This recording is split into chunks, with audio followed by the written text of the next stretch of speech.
तो आज हम क्या करने वाले हैं, पॉलिटी 10, हिस्ट्री 10, ज्योग्राफी 10 और एंड में करेंगे करंट अफेयर, है ना भैया। तो एक बार सारे बच्चे क्लास में आ जाइए, फिर हम क्लास को स्टार्ट करेंगे। और ये रहेगा हमारी क्लास का आज का पहला क्वेश्चन। पहला क्वेश्चन आपके सामने आपकी स्क्रीन पे है। कह रहा है कि एक किताब है Vinaya Pitaka, the rules made for the dash were written down in a book known as Vinaya Pitaka. Vinaya Pitaka नाम की एक किताब है, उसमें कुछ रूल रेगुलेशन लिखे गए हैं। क्या भैया, उसमें कुछ रूल्स एंड रेगुलेशन लिखे गए हैं। इन चारों में से किसके साथ जोड़ोगे, इन चारों में से किस धर्म के साथ जोड़ोगे? Very good, right answer is Buddhist Sangha के लिए, यानी कि जो लोग बौद्ध धर्म को फॉलो करते हैं, विनय पिटाका में उनके लिए रूल रेगुलेशन लिखे गए हैं। तो राइट आंसर इज बी। देखो, एक होता है सुत पिटाका, एक होता है सुत पिटाका, एक होता है विनय पिटाका, एक होता है सुत पिटाका, एक होता है विनय पिटाका।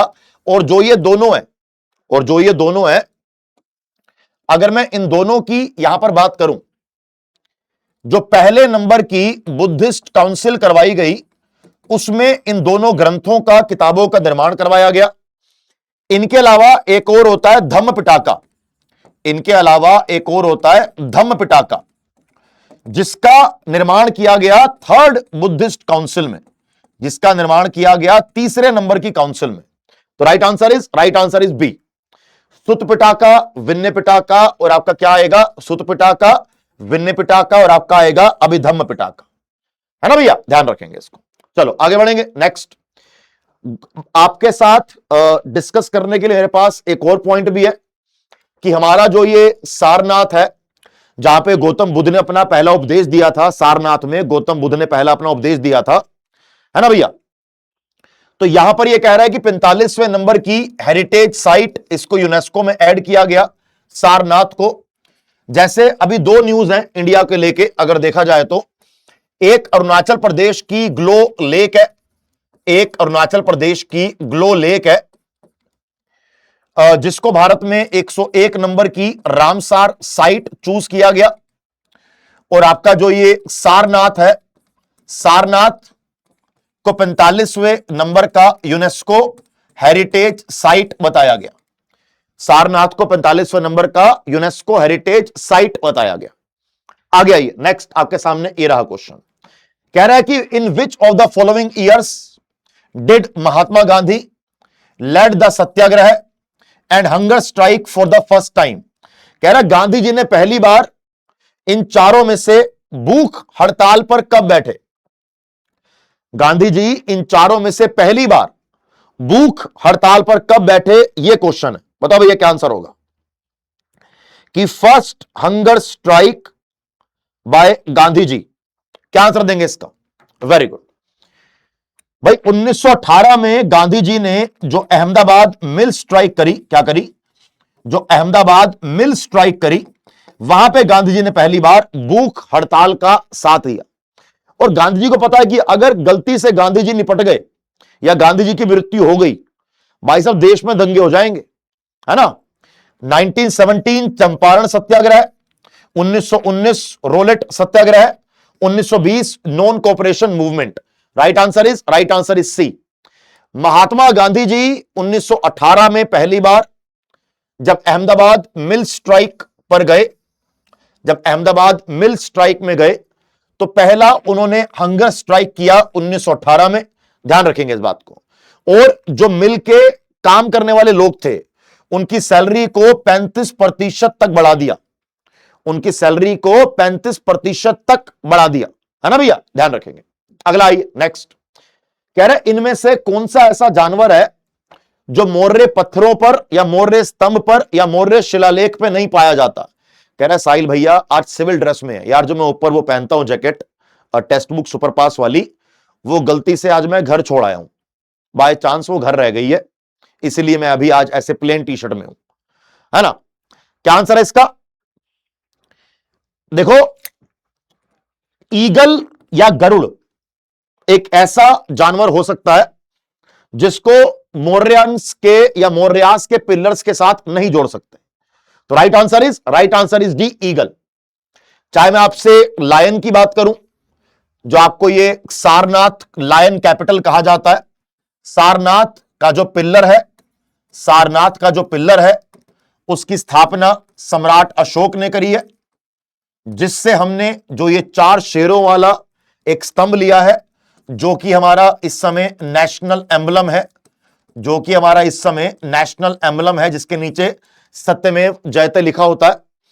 अगर बुल की बात करूं तो ये रामपुर या रामपुरवा नाम की जगह है, इवन सारनाथ पर ही बुल पाया जाता है।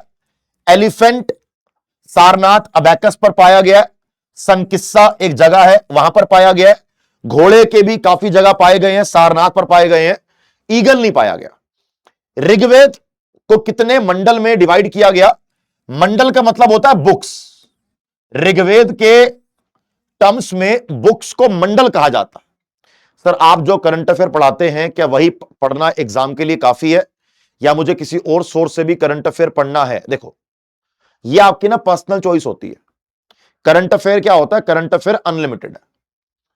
मेरा यह कहना होता है कि करंट अफेयर एक तो एसएससी और रेलवे लेवल के एग्जाम के बच्चे को करंट अफेयर न्यूज़पेपर से नहीं पढ़ना। अगर आपको कहीं से एसएससी और रेलवे के लेवल की मंथली मैगजीन मिल जाती है तो आप वो मंथली मैगजीन लेके या 6 ईयर वाली मैगजीन लेके कवर कर सकते हैं, काफी अच्छा सोर्स होता है वो। बाकी कुछ फैकल्टीज ऐसे हैं जो आपको 6 महीने की 3 महीने की करंट अफेयर की रिवीजन कराते हैं, वो सब आप जरूर देखा कीजिए, वो सब आप जरूर देखा कीजिए। क्या आंसर है इसका? Right answer is 10। ऋग्वेद में 1028 हिम्स हैं, यानी कि 1028 मंत्र दिए गए हैं भगवान को खुश करने के लिए, और जिनको 10 किताबों के अंदर डिवाइड किया गया, 10 मंडल के अंदर डिवाइड किया गया है ना भैया, 10 मंडल के अंदर डिवाइड किया गया है।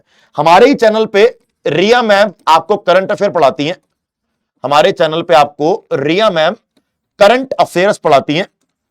मैं यूजुअली ऐसे किसी का नाम लेता नहीं अपनी क्लास के अंदर, लेकिन रिया मैम करंट अफेयर अच्छा पढ़ाती हैं। अगर आप चाहो तो उनकी क्लास डेली देख सकते हो। She is a very good teacher, और मेरे को वो टीचर अच्छे लगते हैं जो पढ़ाने के टाइम पे पढ़ाना ज्यादा फोकस करें, यानी अननेसेसरी बातें कम करें। तो रिया मैम का फोकस क्लास के अंदर पढ़ाने पे ज्यादा होता है एज कंपेयर टू बेमतलब की बातें करने पे। गगन सर भी हैं, रिया मैम भी है, जिनको आपका मन करे फॉलो कर सकते हो। अजात शत्रु इन चारों में से कौन सी डायनेस्टी से बिलोंग करता है? अजात शत्रु हमारे भारत के पहले प्रधानमंत्री डॉक्टर राजेंद्र प्रसाद जी को भी अजात शत्रु के नाम से जाना जाता है। गांधी जी के द्वारा इनको अजात शत्रु का टाइटल दिया गया। गांधी जी के द्वारा डॉक्टर राजेंद्र प्रसाद जी को अजात शत्रु का टाइटल दिया गया। अजात शत्रु हरियाणक डायनेस्टी से बिलोंग करते हैं, और ये बिंबिसार के पुत्र हैं। कौन है बेटा? ये बिंबिसार के पुत्र हैं। आपने कई बार देखा होगा कि हम कई बार हमारी क्लास के अंदर मगध एम्पायर के बारे में डिस्कस करते हैं, या मगध साम्राज्य के बारे में डिस्कस करते हैं। मगध में सबसे पहले आप देखोगे कि आपको हरियाणक डायनेस्टी देखने को मिलेगी, फिर आप देखोगे तो आपको उसके अंदर शिशुंग डायनेस्टी देखने को मिलेगी। शिशुंग के बाद आपको नंदा डायनेस्टी देखने को मिलेगी, फिर आपको मौर्य डायनेस्टी देखने को मिलेगी, फिर आपको शुंग डायनेस्टी देखने को मिलेगी। जैसे हरियाणक डायनेस्टी के संस्थापक बिंबिसार, शिशुंग डायनेस्टी के संस्थापक शिशुंग, नंदा डायनेस्टी के संस्थापक महापद्मानंदा, मौर्य डायनेस्टी के संस्थापक चंद्रगुप्त मौर्य, और शुंग डायनेस्टी के संस्थापक पुष्यमित्र शुंग। शुंग डायनेस्टी के संस्थापक पुष्यमित्र शुंग। ठीक है जी।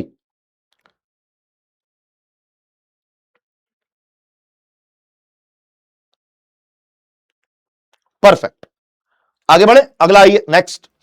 अब जैसे अगर मैं आपसे हरियाणक डायनेस्टी की बात करता हूं तो बिंबिसार, अजातशत्रु, उदयन, और बाद में छोटे मोटे कुछ रूलर हुए। आइए, कह रहा है आपने अष्टांग संग्रह इन चारों में से किसने लिखा है? कह रहा है कि अष्टांग संग्रह एक ग्रंथ मान लो, एक किताब मान लो, किस विद्वान व्यक्ति के द्वारा मैं बैंकिंग करंट अफेयर प्रिया मैम से पढ़ता हूं? मुझे नहीं पता बेटा कौन है वो, I don't know who is Priya ma'am current affair को लेके। जहां से पढ़ते हो, किसी भी टीचर से पढ़ते हो, उसी एक टीचर को फॉलो करो, आपके लिए बेटर रहेगा। क्या आंसर है इसका? Very good, right answer is Vagh Bhatt. Vagh Bhatt के द्वारा यह अष्टांग संग्रह लिखा गया है। देखो, अष्टांग संग्रह क्या होता है? एक संस्कृत में लिखा गया एक ग्रंथ मान लीजिए, आयुर्वेद के ऊपर यह ग्रंथ या किताब लिखी गई है। वाघ भट्ट के द्वारा यह किताब लिखी गई है, ध्यान रखेंगे इसको। इसमें अष्टांग संग्रह का मतलब यही है कि इसको 8 भागों में डिवाइड किया गया, इसको 8 ब्रांचेस में या इसको 8 भागों में डिवाइड किया गया, ध्यान रखेंगे इसको, ठीक है जी। आयुर्वेद का सिंपल मतलब हो जाएगा कि इसको इंडियन मेडिसिन के साथ जोड़ा जाएगा, इसको इंडियन मेडिसिन के साथ जोड़ा जाएगा, भारतीय चिकित्सा के साथ इसको जोड़ा जाएगा, ध्यान रखेंगे इसको। अगला आइए, देखो यहां पर यह क्वेश्चन है, यह क्वेश्चन आपके सीजीएल 2025 में पूछा गया क्वेश्चन है बेटा। यह क्वेश्चन आपके सीजीएल 2025 के अंदर पूछा गया क्वेश्चन है। क्या पूछ रहा है मुझसे? ये कह रहा है कि after defeating the Mughal emperor dash declared himself the ruler and founded the second Afghan empire. क्या बात है, एक मुगल राजा को हराने के बाद इन चारों में से किसने भारत में एक अफगान एम्पायर की स्थापना करी? देखो बहुत सिंपल क्वेश्चन है। 1539 battle of Chausa, 1540 battle of Kannauj, जिसको बैटल ऑफ बिलग्राम भी कहा जाता है।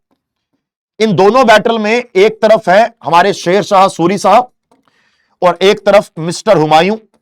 जीता कौन है? जीता है शेर शाह सूरी और हारा है हुमायूं। 1540 से लेकर 1555 तक भारत में मुगल शासन पर ब्रेक लग जाती है और सूर डायनेस्टी यहां पे काम कर रही है। लेकिन 1555 में एक बैटल होती है, बैटल का नाम है बैटल ऑफ सरहिंद। बैटल का नाम है बैटल ऑफ सरहिंद, जिसमें एक तरफ है हमारे अगेन हुमायूं और एक तरफ है सिकंदर सूरी। अब सिकंदर सूरी कौन है? सिकंदर सूरी शेर शाह सूरी का बेटा है।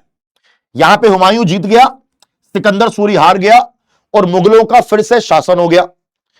लेकिन बुरी बात यह है कि 1556 जीत पाने के 1 साल के बाद हुमायूं की मृत्यु हो गई और 13 साल की उम्र में अकबर को मुगल राजा बना दिया गया। और 13 साल की उम्र में अकबर को मुगल राजा बना दिया गया, ठीक है जी, ध्यान रखेंगे इसको। आगे बढ़े, चलिए next. Who among the following established Brahmo Samaj in 1828? ब्रह्म समाज की स्थापना, ब्रह्म समाज की स्थापना इन चारों में से कब करी गई? जरा बताइए मुझे एक बार।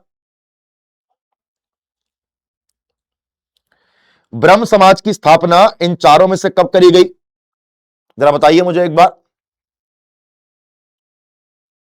क्या आंसर देंगे इसका? Very good, very good, very good. देखो 1815 में आत्मया समाज की स्थापना और 1828 में ब्रह्म समाज की स्थापना। इन चारों में से किसने करी है? Right answer is Raja Rammohan Roy. Right answer is Raja Rammohan Roy. Raja Rammohan Roy को राजा का टाइटल किसने दिया? राजा राममोहन रॉय को राजा का टाइटल दिया अकबर सेकंड ने। राजा राममोहन रॉय एक बार लंदन भी गए अकबर सेकंड के डिप्लोमैट बनके या अकबर सेकंड के दूत बनके। तो right answer is B, very good. देखो ये जो ब्रह्म समाज की स्थापना करी गई राजा राममोहन रॉय के द्वारा 1828 में कलकत्ता में करी गई। इनका कहना है कि एक भगवान है, सबका एक ही भगवान है, मूर्ति पूजा नहीं करनी, सबको बराबर का अधिकार मिलना चाहिए और नो अथॉरिटी। ये किसी अवतार वगैरह को नहीं मानते, जैसे हम लोग मानते हैं ना कि भैया भगवान राम विष्णु के अवतार है, भगवान कृष्ण विष्णु के अवतार हैं, तो ये नहीं मानते ये सब। कह रहे हम नहीं मानते ये सब। आइए जी आगे आइए, नेक्स्ट अगला कह रहा है एंशियंट इंडिया में आपने चानुदारो के बारे में सुना होगा। चानुदारो पहली बात तो यह कि पाकिस्तान में है और ये इंडस वैली सिविलाइजेशन की एक इंपॉर्टेंट साइट है। 4 बड़े बड़े शहर जैसे एक आपका हो गया हड़प्पा, एक आपका हो गया मोहिनजोदाड़ो, एक आपका हो गया हड़प्पा, एक आपका हो गया मोहिनजोदाड़ो, एक आपका हो गया ये चानूदाड़ो, और एक साथ में आपका हो गया कोट डिजी, एक साथ आपका हो गया कोट डिजी। ये जो चारों है ना, चारों के चारों भाई साहब, ये चारों के चारों पाकिस्तान में, ध्यान रखेंगे इसको।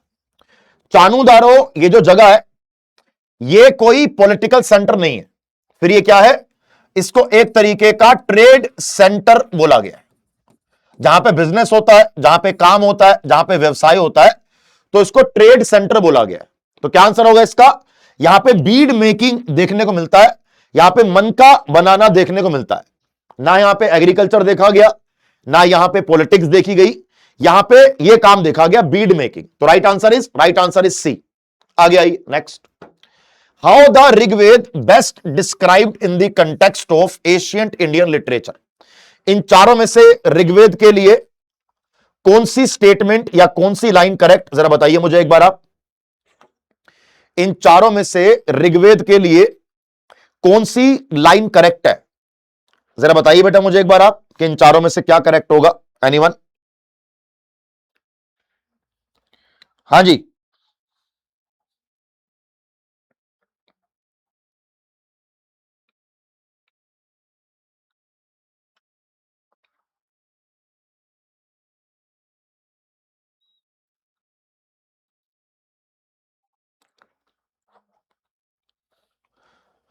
Very good. देखो, अगर मैं आपसे यहां पे क्लासिकल म्यूजिक की बात करूं, तो सामवेद में म्यूजिक की बात तो करी गई है, लेकिन क्लासिकल म्यूजिक की बात नहीं करी गई। क्लासिकल म्यूजिक नहीं है, वो नॉर्मल म्यूजिक है, मेलोडीज है, ठीक है।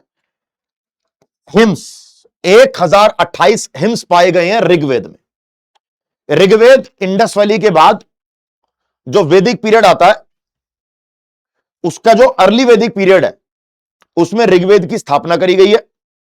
वैदिक पीरियड को दो तरीके से डिवाइड किया जाता है, एक अर्ली वैदिक पीरियड और एक लेटर वैदिक पीरियड, ठीक है जी, ध्यान रखेंगे इसको। आगे आइए नेक्स्ट, अगला क्वेश्चन। अब अगले 10 क्वेश्चन आपके पॉलिटी के हैं। पहले 10 क्वेश्चन आपके हिस्ट्री के थे, अगले 10 क्वेश्चन आपके पॉलिटी के हैं। और ये पहला पॉलिटी का क्वेश्चन है कि विच of the following was removed from the list of fundamental right. इनमें से ऐसा कौन है जो पहले एक फंडामेंटल राइट था, लेकिन अब वो फंडामेंटल राइट नहीं है। इन चारों में से पूछ रहा है। जैसे right to equality, article number 14 पहले भी था, अभी भी है। Right to freedom, article number 19 पहले भी था, अभी भी है। राइट अगेंस्ट एक्सप्लॉइटेशन 23 से लेकर 24 पहले भी था, अभी भी है।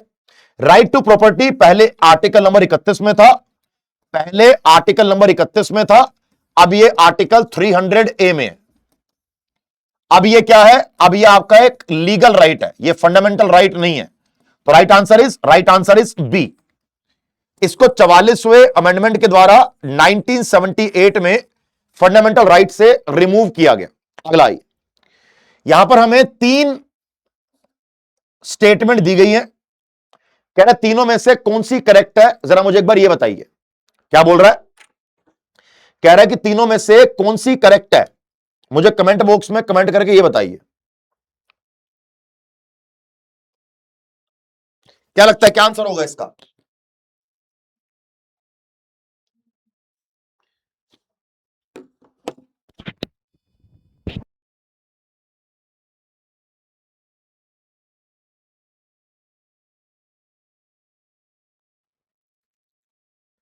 देखो, criminal loss is exclusively under the union list, okay. Agriculture is a state subject, okay. फिर ये बोल रहा है कि trade and commerce with in a state, trade and commerce with in a state fall under the state list. इनमें से अगर हम चेक करें, देखो, criminal law exclusively under the union list, यहां पर ये कह रहा है कि ये गलत है, बाकी दोनों सही है। अगर हम क्रिमिनल लॉस की बात करते हैं, तो क्रिमिनल लॉस कंकरेंट लिस्ट में आएगा। क्रिमिनल लॉस जो है, ये क्रिमिनल प्रोसीजर जो है, ये आपके कंकरेंट लिस्ट में आता है। अब कंकरेंट लिस्ट में आएगा तो पहला गलत हो गया। तो जहां जहां पहला दिया हुआ है वो गलत हो गया अपने आप। Right answer is B. Right answer is B. Very good, very good. आगे आइए, नेक्स्ट अगला क्वेश्चन कह रहा है अगेन आपने fill in the blanks fill करना है, जरा करो बेटा एक बार। कह रहा अगेन आपने fill in the blanks correct करना है, जरा करिए बेटा एक बार। क्या आंसर होगा इसका, करके बताइए एक बार जरा बढ़िया से।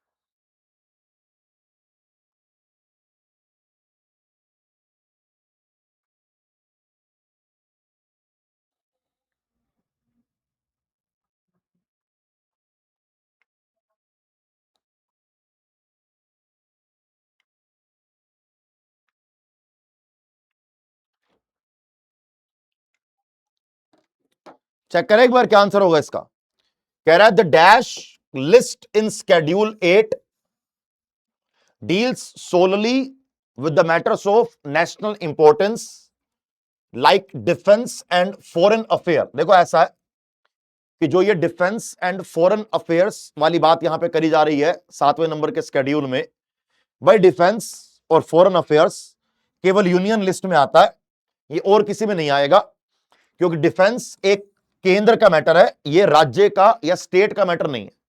तो राइट आंसर इज ए। अगला आइए, जरा एक बार यहां पे देखना, कुछ इनके बारे में एक्स्ट्रा पॉइंट है। यूनियन लिस्ट जब बनाई गई तो 97 सब्जेक्ट थे, अभी इसमें 100 सब्जेक्ट हैं। जैसे defence, foreign affairs, banking, railway union list में आता है। स्टेट लिस्ट में 66 सब्जेक्ट थे, अभी इसमें 61 सब्जेक्ट है, कम हो गए हैं 5, क्योंकि 5 यहां चले गए हैं। पहले कंकरेंट में 47 थे, 5 यहां से आए तो ये 52 हो गया। ठीक है जी। स्टेट लिस्ट में क्या क्या आता है, police, public order, public health, sanitation, agriculture, fisheries, prisons and local government, ये स्टेट लिस्ट में आएगा। जैसे education, forest, protection of wild life, animal and birds, weight and measures, administration of justice, forest criminal laws, marriage and divorce, economic and social planning, ये सारा concurrent list में आता है। और यही जो सब्जेक्ट आपको यहां पे दिए गए हैं ना, आपके एग्जाम में 99% इन्हीं सब्जेक्ट में से क्वेश्चन आता है। आपको जो सामने सब्जेक्ट दिए गए हैं, इन्हीं में से वो क्वेश्चन आता है। अगर आपको टेक्स्ट बुक से कोई हेल्प चाहिए या कोई मुद्दा आपको आ रहा है तो आप बेटा मेल कर सकते हो। मेल है support@textbook.com। क्या है? support@textbook.com। आप यहां पर मेल करके अपनी प्रॉब्लम को पूछ सकते हैं। ठीक है जी। अगला आइए, नेक्स्ट क्वेश्चन, जरा बताइए मुझे एक बार कि आपके अकॉर्डिंग इस क्वेश्चन का आंसर क्या होगा। कि आपके अकॉर्डिंग इस क्वेश्चन का आंसर क्या होगा, जरा बताइए मुझे एक बार।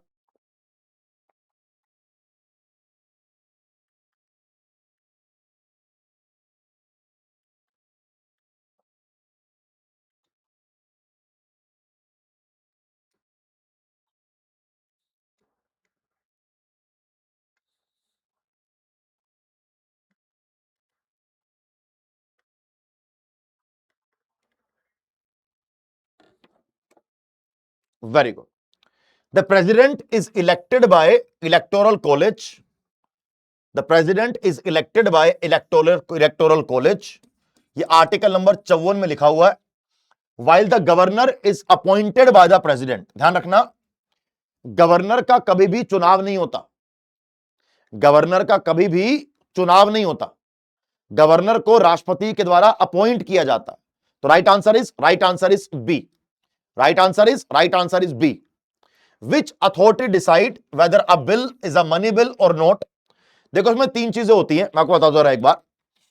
एक होता है फाइनेंस बिल। क्या होता है? एक होता है फाइनेंस बिल। फाइनेंस बिल के 3 भाग होते हैं, एक मनी बिल, एक फाइनेंस बिल 1 और एक finance bill 2। Money bill article number 110 और फाइनेंस बिल आर्टिकल नंबर 117। कभी कभी एग्जाम में क्वेश्चन आता है कि अगर मैं राज्य की सरकार की बात करूं, स्टेट गवर्नमेंट में ये जो मनी बिल है, जो स्टेट गवर्नमेंट का मनी बिल है, उसका आर्टिकल क्या, उसका आर्टिकल है 199। स्टेट गवर्नमेंट का जो मनी बिल है उसका आर्टिकल है 199। ठीक है, इसका है 110। मनी बिल और फाइनेंस बिल 1 ये केवल और केवल लोकसभा के अंदर पेश करे जाएंगे। फाइनेंस बिल 2 लोकसभा में और राज्यसभा में दोनों के अंदर पेश किया जाता है।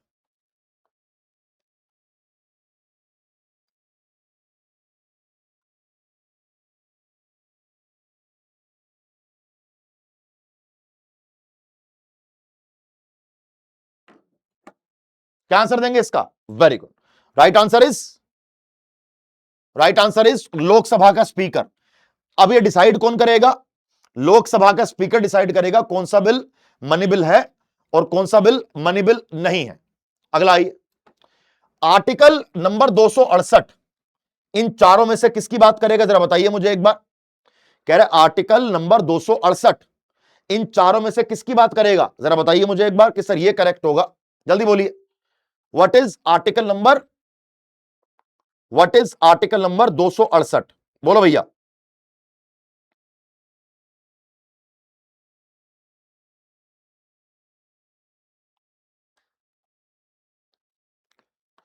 देखो, आर्टिकल नंबर 268 में कुछ ऐसी स्टैंप ड्यूटीज की बात करी गई है और कुछ ऐसी एक्साइज ड्यूटीज की बात करी गई है जो लगाई तो सेंटर के द्वारा जाती हैं, जो लगाई तो केंद्र के द्वारा जाती हैं, लेकिन उनको कलेक्ट करने का जो काम है वो दिया गया है स्टेट गवर्नमेंट को।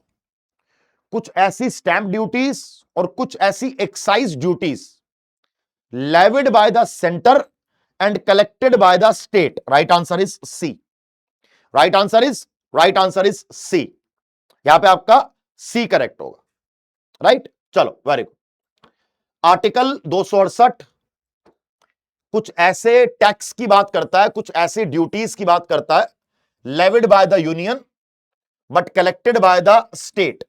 इसमें कुछ स्टैंप ड्यूटी भी आती है, इसमें कुछ एक्साइज ड्यूटी भी आती है, particularly for medicine and toilet preparations, particularly medicine and toilet preparations, ध्यान रखेंगे उसको। अगला आइए, नेक्स्ट क्वेश्चन। इनमें से कौन से आर्टिकल में यह कहा गया है या इनमें से कौन से अनुच्छेद में यह कहा गया है कि भारत के संविधान में जो देवनागरी लिपि के अंदर हिंदी को यूज किया जाता है वो भारत के केंद्र की ऑफिशियल लैंग्वेज है, कि वो भारत के केंद्र की ऑफिशियल लैंग्वेज है? जरा बताइए एक बार क्या आंसर होगा।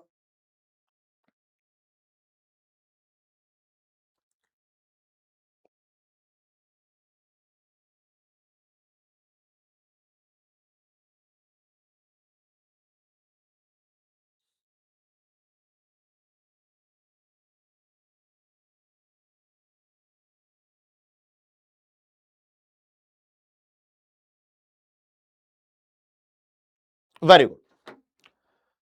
आर्टिकल नंबर 343 के अंदर यह लिखा गया है, तो right answer is, right answer is B, right answer is, right answer is B. ध्यान रखेंगे इसको। अब आएगा यहां पे article number 268 of Indian constitution. Which of the following interpretations most accurately reflect parliament authority regarding interstate water dispute, regarding interstate state water dispute. भाई article 268 में interstate water dispute की बात करी गई है। आर्टिकल नंबर 263 में इंटर स्टेट काउंसिल की बात करी गई है, इंटर स्टेट काउंसिल की बात करी गई है। अब कह रहा है कि आप मुझे इन चारों के बारे में डिस्कस करें। क्या बोल रहा है कि आप मुझे बताइए कि इन चारों में से इसका करेक्ट आंसर क्या होगा।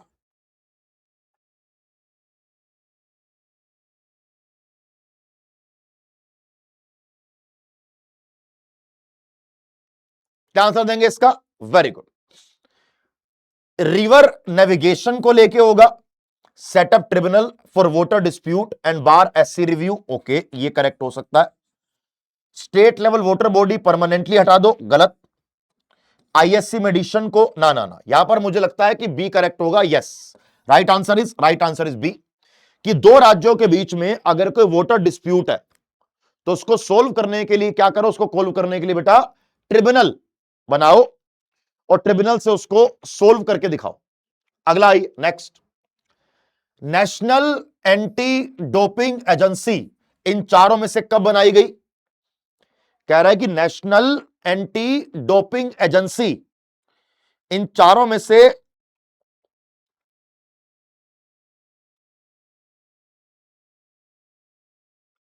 कब बनाई गई? क्या लगता है क्या आंसर होगा? कि ए होगा, बी होगा, सी होगा या डी होगा? Very good, right answer is 2005। ये जो नेशनल एंटी डोपिंग एजेंसी है ये ministry of youth affairs and sports के अंतर्गत काम करता है। 2005 में ये बनाई गई, 2005 के अंदर ये बनाई गई। According to Indian constitution, proclamation of national emergency must be approved by the parliament in within how many months? कह रहा है कि अगर राष्ट्रपति के द्वारा आर्टिकल 352 में नेशनल इमरजेंसी घोषित करी जाए तो उसको पार्लियामेंट का अप्रूवल चाहिए होता है। क्या चाहिए होता है उसको पार्लियामेंट का अप्रूवल चाहिए होता है। और अप्रूवल मैक्सिमम कितने समय के अंदर चाहिए? अप्रूवल मैक्सिमम कितने समय के अंदर चाहिए? अप्रूवल चाहिए मैक्सिमम 1 महीने के अंदर। क्या चाहिए बेटा? अप्रूवल चाहिए मैक्सिमम 1 महीने के अंदर। राइट आंसर इज ए। यहां पर 2 पॉइंट समझना। एक होता है आर्टिकल 352 जो नेशनल इमरजेंसी राष्ट्रीय आपातकाल की बात करेगा। एक होता है 356 जो प्रेसिडेंट रूल की बात करता है। राष्ट्रपति अगर नेशनल इमरजेंसी अनाउंस करे तो उसको जो अप्रूवल चाहिए संसद से वो 1 महीने के अंदर चाहिए। कितने समय के लिए इमरजेंसी लगाई जा सकती है? कितने समय के लिए इमरजेंसी लगाई जा सकती है? अनलिमिटेड, इसका कोई समय नहीं है। अनलिमिटेड, इसमें समय की कोई सीमा नहीं है, लेकिन हर 6 महीने के बाद संसद का अप्रूवल चाहिए होगा। अगर प्रेसिडेंट रूल की बात करूं, अगर राष्ट्रपति के द्वारा प्रेसिडेंट रूल लगाया गया तो संसद का अप्रूवल किसका अप्रूवल? पार्लियामेंट का या संसद का अप्रूवल 2 महीने के अंदर संसद का अप्रूवल चाहिए होगा। विद इन 2 मंथ्स हमें पार्लियामेंट का अप्रूवल चाहिए होगा। भाई कितने समय के लिए लगाई जा सकती है? ये मैक्सिमम 3 साल के लिए लगाई जा सकती है। यहां पर भी हर 6 महीने के बाद संसद का अप्रूवल चाहिए। यहां पर भी हर 6 महीने के बाद संसद का अप्रूवल चाहिए। प्रेसिडेंट रूल आज तक सबसे ज्यादा बार मणिपुर में लगाया गया, 11 बार लगाया गया मणिपुर में। और जम्मू एंड कश्मीर में सबसे ज्यादा समय के लिए, सबसे ज्यादा टाइम ड्यूरेशन के लिए जम्मू कश्मीर में। यह फर्क है 352 और 356 में। यह फर्क है 352 और 356 में, समझे? वेरी गुड, आगे बढ़े चलिए। तो यहां पर देखो क्या हो गया, हमारे 10 क्वेश्चन पूरे हो गए। अगले 10 क्वेश्चन ज्योग्राफी के। Dash is the largest union territory in India terms of area. कह रहा है कि अगर मैं आपसे, हमारी क्लास में एक बच्चा है शैलेंद्र नाम का, शैलेंद्र मेरे भाई, अगर आप क्लास में कोई आंसर दे रहे हो, दिस इज माय रिक्वेस्ट कि आप एक बार आंसर दें। बार बार आंसर दोगे तो मैं किसी और के बेटा कमेंट पढ़ नहीं पाता, ठीक है? क्या आंसर है इसका? लार्जेस्ट यूनियन टेरिटरी भारत में लद्दाख। भाई 2019 से पहले एक स्टेट था जम्मू एंड कश्मीर, जिसके पास आर्टिकल 370 में विशेष प्रावधान थे। 2019 के बाद 2019 में 370 को एबोलिश किया गया, 370 खत्म किया गया और जम्मू एंड कश्मीर के दो हिस्से कर दिए, एक बना जम्मू एंड कश्मीर और एक बना लद्दाख।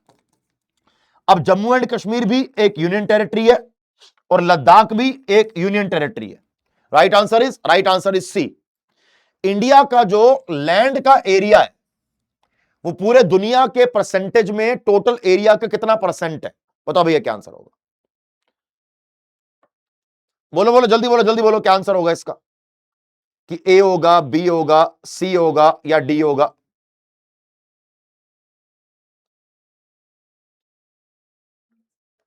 क्या आंसर है इसका? Very good, very good. 2.4% के पूरी दुनिया का जो टोटल एरिया है लैंड का, उसका इंडिया उसका 2.4% है। और इंडिया अगर मैं साइज की बात करूं तो वर्ल्ड में साइज में 7वें नंबर पे आता है, 7th नंबर पे आता है।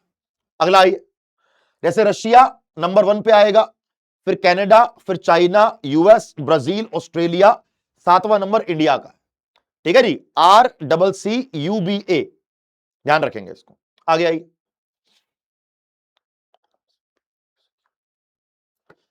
इन चारों में से कौन सा पेयर करेक्ट दिया है जरा बताइए मुझे एक बार। ये हमें क्या दिया गया है? ये हमें एटमॉस्फेयर की लेयर दी गई है, ये हमें एटमॉस्फेयर की लेयर दी गई है। ये मुझसे पूछ रहा है कि इनमें से, ये मुझसे पूछ रहा है कि इनमें से कौन सी लेयर करेक्ट है। क्या ओजोन लेयर थर्मोस्फेयर में होती है? गलत। क्या सैटेलाइट मेसोस्फेयर में होते हैं? गलत। क्या मिटियोर स्ट्रेटोस्फेयर में होते हैं? गलत। हां, ट्रोपोस्फेयर में वेदर होता है, ये करेक्ट है। ट्रोपोस्फेयर में वेदर होता है, ये करेक्ट है। तो सर ये ओजोन लेयर कहां होती है? ओजोन लेयर होती है स्ट्रेटोस्फेयर में, ओजोन लेयर होती है स्ट्रेटोस्फेयर में। ठीक है। सैटेलाइट आपके पाए जाते हैं, सैटेलाइट आपके पाए जाएंगे कहां पे? थर्मोस्फेयर में। सैटेलाइट पाए जाएंगे थर्मोस्फेयर में। और आपके जो ये मिटियोर्स होते हैं, जिनको आप टूटता तारा कहते हो, ये आपके पाए जाते हैं मेसोस्फेयर में। ये आपके पाए जाएंगे कहां पे? मध्य मंडल। देखो, स्ट्रेटोस्फेयर समताप मंडल, थर्मोस्फेयर तापमंडल और मेसोस्फेयर मध्य मंडल, ट्रोपोस्फेयर शोभ मंडल। ध्यान रखेंगे इसको, है ना भैया? चलो आगे बढ़े, वेरी गुड। अगला आइए, next. What is meant by population density? Population density का मतलब क्या होता है, यह क्वेश्चन है। पॉपुलेशन डेंसिटी का मीनिंग क्या होता है? पॉपुलेशन डेंसिटी का मतलब क्या होता है, यह क्वेश्चन है। एनीवन जो बताना चाहता हो या जिसके मन में आ रहा हो कि सर मैं बताऊंगा, है? कहता रहो इसके मन में आ रहा हो कि मैं बताऊंगा। Very good, very good, very. Population density का मतलब होता है कि एक स्क्वायर किलोमीटर में कितने लोग रहते हैं। पॉपुलेशन डेंसिटी का मतलब होता है पर स्क्वायर किलोमीटर में कितने लोग रहते हैं। अगर मैं इंडिया की बात करूं पर स्क्वायर किलोमीटर में, तो 382 लोग इंडिया में पर स्क्वायर किलोमीटर में रहते हैं। अगर बोलूं कि सबसे ज्यादा कौन से स्टेट में सबसे ज्यादा डेंसिटी किस स्टेट की है, तो right answer is Bihar. Bihar में 1100 लोग रहते हैं पर स्क्वायर किलोमीटर में। सबसे कम किसकी है? अरुणाचल प्रदेश की। टोटल इंडिया में सबसे ज्यादा किसकी है, यानी कि यूनियन टेरिटरी और स्टेट की बात करोगे तो दिल्ली। दिल्ली में लगभग 11,000 लोग रहते हैं पर स्क्वायर किलोमीटर। दिल्ली में लगभग 11,000 लोग रहते हैं पर square kilometre. Right answer is B. अगला आइए, which city of India is known as the Athens of the East? Bharat का एक शहर है जिसका नाम है पूर्व का एथेंस या Athens of the east. Sir मैंने 999 वाला सब्सक्रिप्शन लिया था। संकल्प बैच कब स्टार्ट होगा? किसी वजह से संकल्प बैच में कुछ डेट्स आगे पीछे हो गई हैं। बहुत जल्दी आपका संकल्प बैच चालू हो जाएगा। ठीक है, क्या आंसर है इसका? The Athens of the east. देखो एथेंस फेमस क्यों है? एथेंस एक तो ग्रीस में है, फेमस क्यों है? ये अपने मंदिरों को लेके बहुत फेमस है, ये अपने मंदिरों के लेके बहुत फेमस है। और एथेंस के जैसे भारत में मदुराई बहुत फेमस है, जैसे मदुराई तमिलनाडु में है और तमिलनाडु के अंदर भी बहुत सारे मंदिर पाए जाते हैं, मदुराई के अंदर पर्टिकुलरली। तो राइट आंसर इज ए। अगला आई, कह रहा है कि जब 2011 की जनगणना करी गई, क्या बोल रहा है ये? कह रहा है कि जब 2011 की जनगणना करी गई तो उस जनगणना में भारत की टोटल शहरी जनसंख्या कितनी थी? भारत की टोटल शहरी जनसंख्या कितनी थी? राइट आंसर इज लगभग नाना करते करते 31%। लगभग नाना करते करते 31%। जब भारत में 2011 की जनगणना करी गई तो इंडिया की जनसंख्या थी 1.21 बिलियन, यानी कि लगभग 121 करोड़। सेक्स रेशो 943 महिलाएं 1000 पुरुष। बच्चों में 914 लड़कियां 1000 लड़के। Literacy rate 74.04। पुरुष साक्षरता दर 82.14%। फीमेल साक्षरता दर 65.46%। सबसे ज्यादा बोले जाने वाली भाषा हिंदी। और शहरों में लोग रहते हैं लगभग 37 करोड़ 70 लाख। टोटल का 31.2%। टोटल का 31.2%। अगला नेक्स्ट, हमारे सामने एक और दो स्टेटमेंट दी गई है। कह रहा दोनों में से कौन सा करेक्ट है ये बताइए। बोलो भैया, कह रहा है कि दोनों में से कौन सा करेक्ट है ये बताइए। इन दोनों में से which one will be correct? Which one, दोनों में से विल बी करेक्ट, क्या आंसर होगा इसका? Very good, very good. कह रहा है कि सोलर पावर एक रिन्यूएबल एनर्जी सोर्स है, उसका एनवायरमेंट पे कम इफेक्ट पड़ता है, यह स्टेटमेंट करेक्ट है। कमुथी सोलर पावर प्लांट एक largest single location solar power plant है जिसकी कैपेसिटी 648 मेगावाट है। भाई दोनों की दोनों स्टेटमेंट यहां पे करेक्ट है। दोनों की दोनों स्टेटमेंट यहां पे करेक्ट है। भारत के सबसे बड़े सोलर पार्क कौन से हैं? एक भदला सोलर पार्क। देखो राजस्थान क्या है ना, भारत में सबसे ज्यादा जो सोलर पावर बनाई जाती है या सोलर पावर का आउटपुट होता है वो राजस्थान में है। तो भदला सोलर पार्क भारत का सबसे बड़ा सोलर पावर प्लांट है, ध्यान रखेंगे इसको। अगला आइए, what is the primary cause of convectional rainfall? Convectional rainfall क्या होती है? कन्वेक्शनल रेनफॉल आप अपने घर में चाय बनाते हुए भी आप उसको फील कर सकते हैं। कैसे? देखो, मानो कि आप एक स्टील की केतली में चाय बना रहे हो। आपने चाय बनाने के लिए पहले केतली के अंदर पानी डाला और आपने पानी के अंदर मानो अदरक डाली कूट के, आपने इलायची डाली, आपने सौंफ डाली, है ना। फिर आपने उस केटल के ऊपर एक क्या रख दो? प्लेट रख दो ढकने के लिए उसको, ठीक है। अब जब वो पानी उसमें गर्म होगा तो पानी की भाप बनेगी। जब भाप बनेगी, भाप ऊपर जाएगी और प्लेट से भाप टकराएगी। अब 2 मिनट के बाद प्लेट को हटाना, प्लेट का जो एरिया है पूरा गीला हो चुका होगा, प्लेट के ऊपर पानी पानी हो चुका होगा। पता है क्या है वो बादल है। जैसे एनवायरमेंट के अंदर बादल बनते हैं वैसे वहां पर पानी इकट्ठा हो गया। एनवायरमेंट में क्या होता है कि भाई एक मानो लेक है, वहां पर गर्मी पड़ रही है, उसका पानी भाप बन के ऊपर जा रहा है। ऊपर जाएगा पानी, गैस बनेगा, इवेपोरेशन। इवेपोरेशन का पानी बादल बनाएगा, कंडेंसेशन। कंडेंसेशन लिक्विड में आएगा, प्रेसिपिटेशन। तो राइट आंसर इज क्या है इसका? Heating of air that rises and cool. Right answer is C. Very good. अगला आइए, Tata iron and steel company की शुरुआत इन चारों में से किस साल में करी गई? Tata iron and steel company की शुरुआत इन चारों में से किस साल में करी गई? 1907 में। Right answer is D, 1907। अगला आइए, कौन सी ब्रिक्स कंट्री है जिसका तट रेखा सबसे लंबी है? कह रहा है कि कौन सी ऐसी ब्रिक्स कंट्री है बेटा जिसकी तट रेखा सबसे लंबी है? Which BRICS country has the longest coast line? Right answer is Russia. Right answer is A, Russia. अब ब्रिक्स, अगर मैं कोस्ट लाइन की बात करूं तो Russia, China, India, Brazil, South Africa, Russia की सबसे ज्यादा है। ब्रिक्स के अंदर अभी टोटल 11 देश हैं, जिसमें से 2025 में जो लेटेस्ट ऐड किया गया वो है इंडोनेशिया। इंडोनेशिया ब्रिक्स में 11वें नंबर का क्या है बेटा? 11वें नंबर का देश जो ऐड किया गया।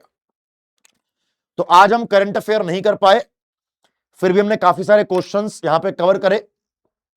अगर आपको आज के क्वेश्चंस ये देखकर मजा आया तो एक बार सारे बच्चे हमारी क्लास को जरूर जरूर लाइक कीजिएगा। साथ में हमारे चैनल को बेटा एक बार सारे बच्चे जरूर जरूर सब्सक्राइब कीजिएगा। और अभी आप लोगों के लिए एक छोटी सी इंफॉर्मेशन ये है। सर क्या है वो इंफॉर्मेशन? एक बार सारे बच्चे भैया जो जो क्लास देख रहे हैं, अगर आपको मजा आया तो क्लास को लाइक कर देना, हमारे चैनल को बेटा जरूर एक बार सारे बच्चे सब्सक्राइब भी कर देना। राइट,